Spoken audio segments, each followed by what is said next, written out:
Salut à tous et bienvenue dans cet épisode 20 de notre guide sur les blocs de commande. Alors aujourd'hui, je vais revenir sur la commande block data, puis je vous présenterai la commande entity data. Donc block data, j'en avais déjà parlé dans l'épisode 6 sur la mise en forme du texte. Et entity data, je l'ai rapidement évoqué dans un épisode récent.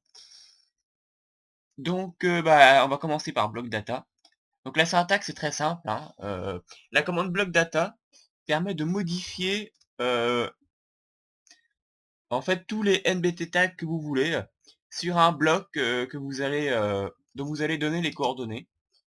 Donc par exemple, block data, donc je vais le faire sur celui qui se trouve à x plus 2. Donc c'est le bloc qui se trouvera ici, hein. Donc par exemple, on va mettre un coffre.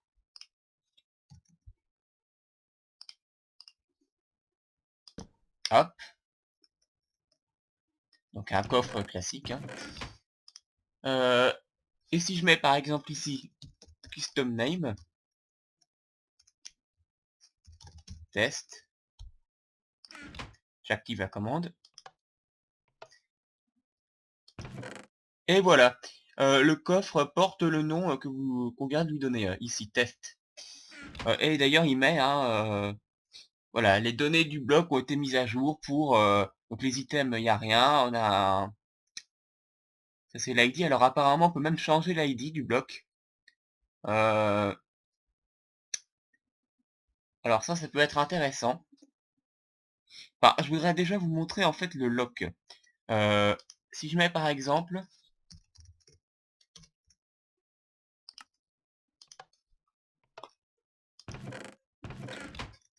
ouais, alors là je ne vois pas la différence, il faudrait peut-être que je me mette en... Bon, on peut toujours l'ouvrir, bon. Je vais regarder rapidement à quoi sert le lock. Euh, alors attendez. Ah, oui.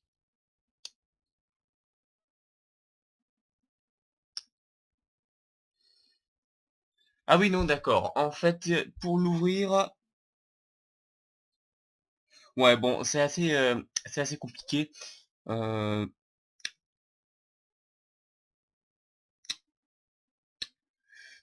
donc ça permet en fait d'obliger celui qui veut ouvrir le coffre euh, à tenir un certain objet qui correspond à la chaîne de caractères. Donc par exemple ici, si je mets Diamond,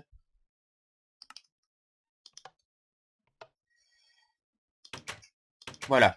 Donc là, c'est bon. Il faudrait que je tienne un diamant en fait pour pouvoir l'ouvrir. Sauf que ça ne marche. Donc il met un test isLocked, hein, si vous regardez sur l'écran vers le bas. Par contre, là, j'ai un diamant et ça marche toujours pas. Alors, est-ce qu'il faudrait... il a pas mis à jour, là? Attendez. Oui, parce que rien n'a changé, d'accord, mais... Donc, je tiens un diamant, il ne veut toujours pas l'ouvrir. Euh... Alors, est-ce qu'il faudrait mettre le numéro 264?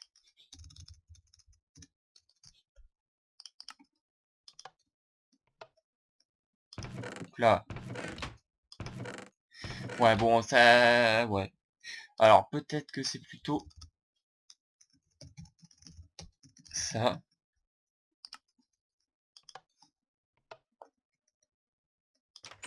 Je peux pas. Là, je peux toujours pas. Bon, alors, ouais, je sais pas. Mais sinon, voilà le principe de lock, hein. Vous devez tenir l'item qui correspond à ce qui est marqué là pour pouvoir ouvrir le coffre. Le tenir dans votre main hein, au moment de faire clic droit. Donc voilà. De toute façon, vous aurez compris le principe, hein. Après, on peut modifier ce qu'on veut. On peut vraiment faire ce qu'on veut hein, sur le bloc. Donc je vais pas... vais pas m'attarder là-dessus de toute façon. Euh, Tous les NBT tags qu'on a vus jusqu'ici hein, peuvent être appliqués. Enfin, tous les NBT tags évidemment qui sont compatibles avec le bloc que vous ciblez. Donc vous pouvez modifier vraiment ce que vous voulez. Donc c'est ainsi que vous pouvez également ajouter des items, hein, voilà, bon, comme on l'avait déjà fait avec cette bloc. Alors maintenant, on va voir sur une entité. Donc voilà, la commande, hein, j'ai déjà mis les coordonnées ici du villageois, hein, c'est bien 590 699. Hop. Et donc par exemple, on va lui ajouter, donc la syntaxe est toujours la même, hein. Là c'est entity data cette fois-ci pour l'entité. L'entité en question avec un sélecteur et des arguments. Enfin des arguments si vous voulez, hein, c'est pas obligatoire. Et ensuite vous mettez tout simplement les NBT tags à modifier. Donc par exemple, hein, on va lui mettre un nom un nom personnalisé. Alors par contre si je fais ça, oula, ouais parce qu'en fait il indique tout ce qui est mis à jour.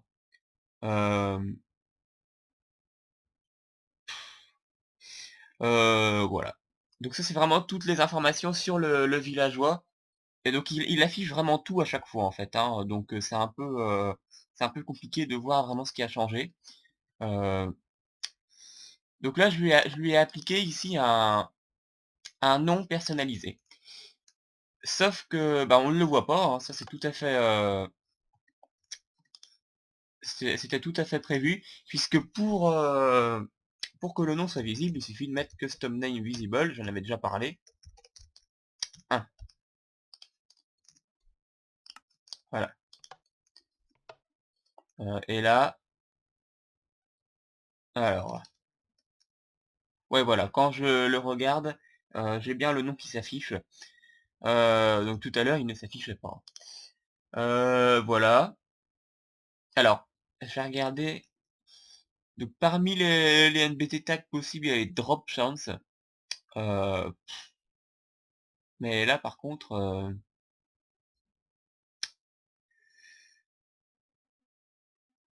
hmm,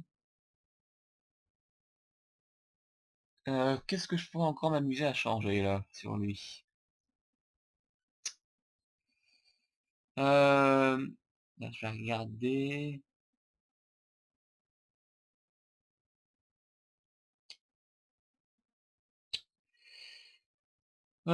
Par exemple,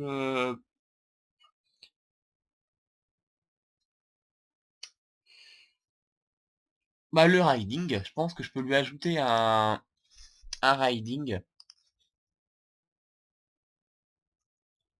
Donc par exemple, euh, je pourrais mettre une vache.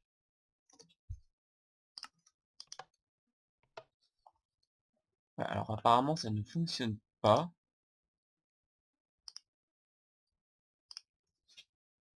Alors,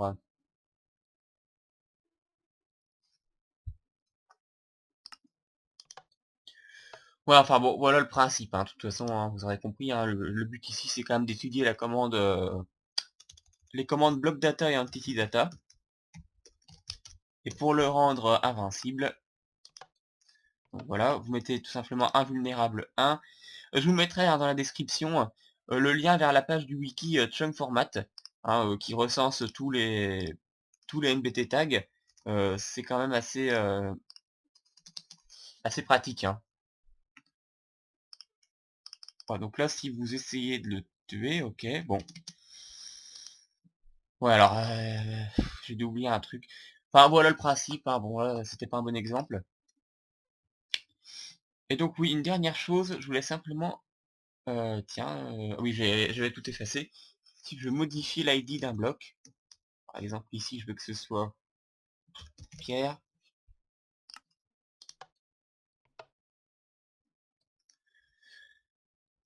bah alors ça marche pas.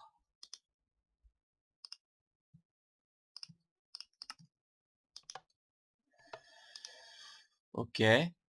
Ouais, donc on peut pas modifier l'ID.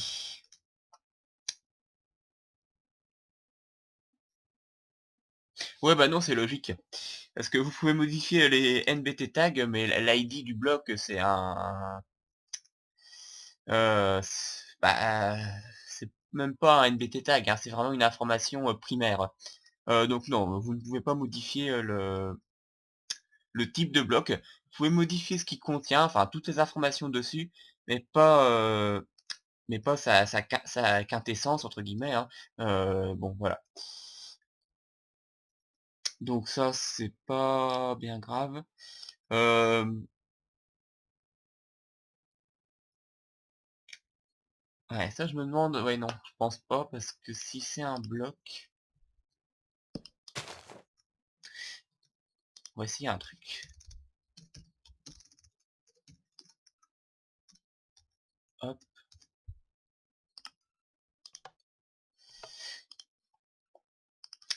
Non, parce que ça c'est un bloc de TNT, c'est pas une entité, hein, faut pas confondre. Parce que un bloc de TNT, enfin de la TNT posée comme ça, c'est un bloc, mais dès qu'elle commence à exploser, elle est considérée comme une entité. Mais là c'est un bloc, donc je ne peux pas lui ajouter, parce que le bloc de TNT n'a pas de data tag, hein. C'est seulement l'entité TNT, quand elle explose. Donc bah voilà, c'est tout pour cet épisode 20. Alors bon, y a rien de compliqué, hein, c'est simple, c'est des commandes très utiles. Alors évidemment, vous pouvez le faire aussi sur toutes les entités, hein. C'est là que ça peut devenir vraiment intéressant. Par exemple, en mettant un arrobas E, vous mettez... alors, est-ce que... Par exemple, si j'essaye de faire ça, tiens, juste un dernier test, 0, non, ça marche pas. Alors, ouais, parce que la santé, c'est pareil, c'est un truc assez compliqué, ça à gérer.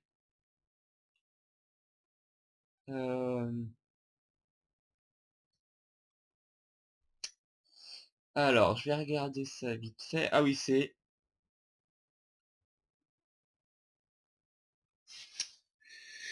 Hmm,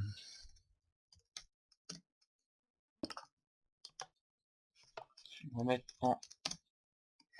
Non, ça a pas l'air de changer quoi que ce soit. Bon, enfin voilà, hein, vous aurez... de toute façon, vous aurez compris. Euh,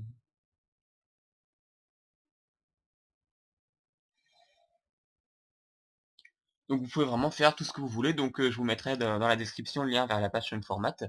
Donc voilà pour cet épisode 20. Merci de l'avoir regardé. Et je vous dis à plus tard pour une prochaine vidéo. Voilà.